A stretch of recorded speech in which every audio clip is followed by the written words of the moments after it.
এই বিশ্ববিদ্যালয় থেকে সবাই নিচ্ছে, এটা ট্রু, এগ্রি। যারা যারা এখান থেকে আসছে অনেক কিছু নিয়ে গেছে, দেয় না এটাতে আবার এগ্রি করি না।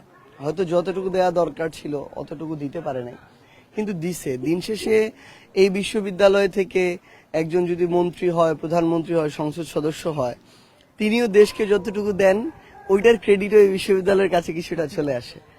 এবং প্রত্যেকটা জায়গায় আমি তো দেখছি, মানে দেশের প্রশাসন, সিভিল সোসাইটি থেকে শুরু করে চাকরি ক্ষেত্র, প্রত্যেকটা জায়গায় যে মানুষগুলো কন্ট্রিবিউট করতেছে, সবাই দেশের জন্য করতেছে, মানুষের জন্য, যতটুকুই পজিটিভ কন্ট্রিবিউশন।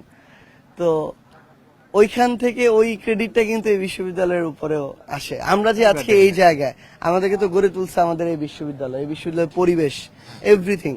সো এবং আমাদের এই আন্দোলন, মানে ট্রু যে অনেকের অনেক কন্ট্রিবিউশন আছে, অনেকের অনেক ভূমিকা আছে, যেটা না হলে হয়তো আন্দোলন সফল হইতো না, কিন্তু শুরুটা তো এখান থেকে। তো সেই জায়গা থেকে এটা আসলে এমন একটা বিশ্ববিদ্যালয়, এটার অনেক কিছুর অপূর্ণতা আছে, কিন্তু এই অপূর্ণতা দিয়ে এই বিশ্ববিদ্যালয় দুই হাত ভরে দিতেছে এই দেশকে, দেশের মানুষকে। So thank you so much.